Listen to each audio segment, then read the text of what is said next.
കൂടുതൽ വാർത്തകളും വീഡിയോകളും കാണാൻ ഈ ചാനൽ സബ്സ്ക്രൈബ് ചെയ്യുക. കൂടെ ബെൽ ബട്ടൺ അമർത്തുക. നമസ്കാരം.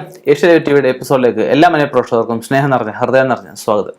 അത് നമ്മുടെ വിഷയം ഒരിക്കലും ദാനം കൊടുക്കാൻ പാടില്ലാത്ത വസ്തുക്കളെ കുറിച്ചാണ്. ദാനം കൊടുക്കുക എന്ന് വെച്ച് കഴിഞ്ഞാൽ പല മഹാന്മാരും പറഞ്ഞിട്ടുണ്ട്, ദാനം നമുക്ക് മഹാവിപത്തുകളെ പോയി തടയും എന്നൊക്കെ പറഞ്ഞിട്ടുണ്ട്. എന്ന് പറഞ്ഞു കഴിഞ്ഞാൽ ചില വസ്തുക്കൾ നമുക്ക് ദാനം കൊടുത്തു കഴിഞ്ഞാൽ, ചില നക്ഷത്രക്കാർക്ക് ദാനം കൊടുത്തു കഴിഞ്ഞാൽ, ചില ദിവസങ്ങൾ ദാനം കൊടുത്തു കഴിഞ്ഞാൽ നമുക്ക് കൊടുത്ത കാര്യങ്ങൾ കുറയുകയും കൊണ്ടുപോയവർക്ക് ഏറുകയും ചെയ്യുന്ന അവസ്ഥകളുണ്ട്. അപ്പം അതിന് പ്രധാനമായിട്ട് നമ്മൾ ശ്രദ്ധിക്കുകയെന്ന് വെച്ചാൽ നമ്മുടെ നക്ഷത്രത്തിൻ്റെ അനുജന്മ നക്ഷത്രം, പ്രതികൂല നക്ഷത്രങ്ങൾ, അതുപോലെ നമ്മുടെ നക്ഷത്രമായിട്ട് ഒരിക്കലും യോജിച്ചു പോവാത്തതായിട്ടുള്ള അഷ്ടാഷ്ടമ കുറിപ്പെട്ട നക്ഷത്രങ്ങൾ, ഇവർക്കൊക്കെ ആണെങ്കിൽ നമ്മൾ എന്തെങ്കിലും കൊടുത്തു കഴിഞ്ഞാൽ നമുക്ക് അഭിവൃദ്ധി കുറവാണ് ഉണ്ടാകുന്നത്, കൊണ്ടുപോകുന്നവർക്ക് അഭിവൃദ്ധി ഉണ്ടാകുകയും ചെയ്യും. അങ്ങനെയുള്ള നക്ഷത്രങ്ങൾ കാര്യം നോക്കിയിട്ട് നമ്മൾ കൊടുക്കുക. അതുപോലെ തന്നെ കൊടുക്കുന്ന ദിവസത്തിന് പ്രാധാന്യമുണ്ട്. ചൊവ്വ, വെള്ളി, അതുപോലെ തന്നെ 1-ാം ദിവസം, കറുത്ത ദിവസം, വെളുത്ത ദിവസം, അവനവൻ്റെ ജന്മനക്ഷത്ര ദിവസം, ഇങ്ങനെയൊക്കെയുള്ള ദിവസങ്ങൾ നമുക്ക് ആരെങ്കിലും എന്തെങ്കിലും കൊടുത്തു കഴിഞ്ഞാൽ, നമുക്ക് ദോഷമായിട്ടുള്ള നക്ഷത്രക്കാർക്ക് ഈ പറഞ്ഞ വസ്തുക്കളൊക്കെ ദാനം കൊടുത്തു കഴിഞ്ഞാൽ നമുക്ക് ഈ പറഞ്ഞ പോലെ ഇറക്കം ഉണ്ടാവും. കയറ്റം എന്ന് പറഞ്ഞ അവസ്ഥ നമുക്ക് ഉണ്ടാവത്തില്ല. അത് നമുക്കൊരു ഇതാണ്. അപ്പം നമുക്ക് നക്ഷത്രത്തിൻ്റെയായി, പിന്നെ നമുക്ക് തിഥിയുണ്ട്, പഞ്ചാംഗം എന്ന് പറയുന്നത്, നക്ഷത്രം, വാരം, തിഥി, ഇതൊക്കെ നോക്കിയിട്ട് വേണം നമ്മളെപ്പോഴും ദാനം കൊടുക്കാനായിട്ട്. പിന്നെ ഈ പറഞ്ഞ ചൊവ്വ, വെള്ളി, ഞായർ, കർത്താവ്, വെളുത്തവാവ്, 1-ാം തീയതി, അവൻ്റെ നക്ഷത്രം, ഇതൊക്കെ മാക്സിമം ഒഴിവാക്കി കഴിഞ്ഞാൽ തന്നെ പകുതി ദോഷങ്ങൾ മാറിയെന്ന് നമുക്ക് പറയാനാവും. പിന്നെ നമുക്ക് കൊടുക്കുന്നത് വെച്ച് കഴിഞ്ഞാൽ, നമുക്ക് ഈ സന്ധ്യ കഴിഞ്ഞിട്ട് കൊടുക്കുക. രാത്രി നമുക്ക് ദാനം കഴിയുന്നതും കൊടുക്കാൻ പാടില്ല. രാവിലെ തൊട്ട് ഉച്ച വരെയാണ് ഈ ദാനങ്ങളൊക്കെ കൊടുക്കാൻ ഏറ്റവും ഉത്തമമായിട്ട് പറയാൻ പറ്റുന്നത്. ഒരു ദാനങ്ങൾ നമ്മൾ കൊടുക്കുമ്പോൾ നമുക്ക് സമന്മാർക്കോ നമുക്ക് മുകളിൽ നിൽക്കുന്നവർക്ക് കൊടുക്കാൻ പാടില്ല. നമ്മളെക്കാട്ടി താഴ്ന്നു നിൽക്കുന്ന, അത്രയും സാമ്പത്തിക ഇല്ലാത്ത, ഈശ്വരാധീനമുള്ള, ഈശ്വര ഭയഭക്തി ബഹുമാനമുള്ള, ഈശ്വര വിശ്വാസമുള്ള നല്ല സജ്ജനങ്ങൾക്ക് വേണം നമ്മൾ എപ്പോഴും കൊടുക്കാനെന്നാണ് പറയപ്പെടുന്നത്. നമുക്ക് ഈ പറഞ്ഞ ഈശ്വരവിശ്വാസം ഇല്ലാത്തതുകൊണ്ട് അതിപ്പോൾ എന്ത് കിടക്കുന്ന ആൾക്കാർക്ക് നമ്മൾ ദാനം കൊടുത്തു കഴിയുമ്പോഴത്തേക്കും കുരങ്ങനെ കൊടുത്ത പൂമാല പോലെ ആയിപ്പോവും. അപ്പോൾ കുരങ്ങൻ്റെ പൂമാല കിട്ടി എന്തെങ്കിലും പ്രയോജനമുണ്ടോ? ഒരു പ്രയോജനം, അവനെ നശിപ്പിച്ചു കളയില്ലേ എന്ന് പറയുന്ന പോലെ അർഹതയുള്ളവർക്ക് എപ്പോഴും നമ്മൾ ദാനം കൊടുക്കണം. വയറ് നിറഞ്ഞിരിക്കുന്ന ഒരാൾക്കല്ല നമ്മൾ സദ്യ കൊടുക്കേണ്ടത്, പട്ടിണി കിടക്കുന്ന ഒരാൾക്കാണ് നമ്മൾ ആ ഭക്ഷണം കൊടുക്കേണ്ട ആവശ്യകത. അപ്പം ആവശ്യകത കറിഞ്ഞ് നമ്മൾ ദാനം കൊടുക്കുക എന്നുള്ളതാണ് പ്രത്യേകത. അതുപോലെ നമ്മൾ ദാനം കൊടുക്കുമ്പോൾ ചില സാധനങ്ങൾ ദാനം കൊടുക്കാൻ പാടില്ല. പുസ്തകങ്ങൾ നമ്മൾ ദാനം കൊടുക്കാൻ പാടില്ല. ആഭരണങ്ങൾ ദാനം കൊടുക്കാൻ പാടില്ല. ആഭരണങ്ങൾ നമ്മൾ കൊടുത്തു കഴിഞ്ഞാൽ നമുക്ക് ഈ പറഞ്ഞ പോലെ ഈ ചൊവ്വാഴ്ച വെള്ളിയാഴ്ച കൊടുത്തു കഴിഞ്ഞാൽ ഇല്ലാതായിപ്പോകുന്ന അവസ്ഥ പറയുന്നുണ്ട്. പുസ്തകം കൊടുത്തു കഴിഞ്ഞാൽ അവരോട് കലഹത ഉണ്ടാവുമെന്നാണ് പറയപ്പെടുന്നത്.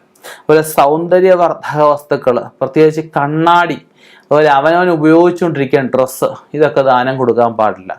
അവനവൻ ഉപയോഗശൂന്യമായിട്ടുള്ള, അല്ലെ അവനവന് വേണ്ട മനസ്സുകൊണ്ട് ഇതിനിട്ട് കഴിഞ്ഞാൽ ഒരു ശരിയാവത്തില്ല, അല്ലെങ്കിൽ ഇതെനിക്ക് വേണ്ട, എനിക്ക് മതിയായതിട്ട് കുറച്ച് മെച്ചപ്പെട്ട കളർ എനിക്കുണ്ട്, അല്ലെങ്കിൽ നരച്ചു, അപ്പോൾ അത് സാധുക്കൾ ഇടാനില്ലാത്തവർക്ക് നമുക്ക് കൊടുക്കാം.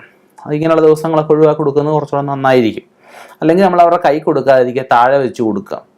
അപ്പോൾ അവനവൻ ഉപയോഗിച്ചുകൊണ്ടിരിക്കുന്ന എന്ത് വസ്തുക്കളായാലും അത് തീരെ ഉപയോഗശൂന്യമായ ശേഷം ആർക്കും കൊടുക്കാൻ പാടില്ല. അതുപോലെ ഈ പറഞ്ഞ സൗന്ദര്യവർദ്ധക വസ്തുക്കൾ, സ്വർണം, വെള്ളി, ഇങ്ങനെയൊക്കെയുള്ള ലോഹങ്ങൾ കൊടുക്കാൻ പാടില്ല. നമ്മുടെ വീട്ടിൽ ഉപയോഗിച്ചുകൊണ്ടിരിക്കുന്ന ആയുധങ്ങൾ, നമ്മുടെ വീട്ടിൽ ഉപയോഗിച്ചുകൊണ്ടിരിക്കുന്ന പാത്രങ്ങൾ, ഇതൊന്നും ദാനം കൊടുക്കാൻ പാടില്ലെന്നാണ് പറയുന്നത്. ദാനം കൊടുക്കണ എന്ത് സാധനമായാലും നമ്മൾ പുതിയത് വാങ്ങിച്ച് നമ്മൾ കൊടുക്കാം.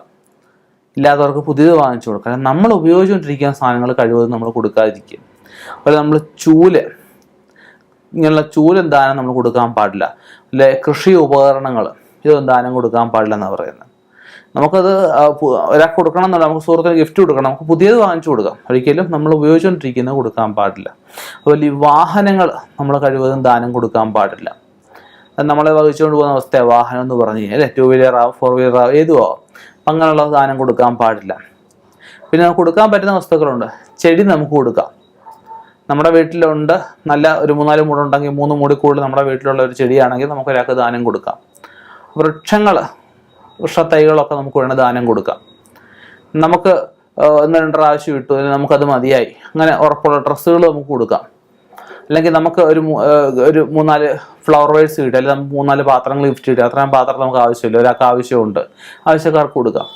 അപ്പം അങ്ങനെയുള്ള കാര്യങ്ങളുണ്ട്. അതുപോലെ വാൽക്കണ്ണാടി, 6 മുള കണ്ണാടിയുണ്ട്, വാൽക്കണ്ണാടിയുണ്ട്.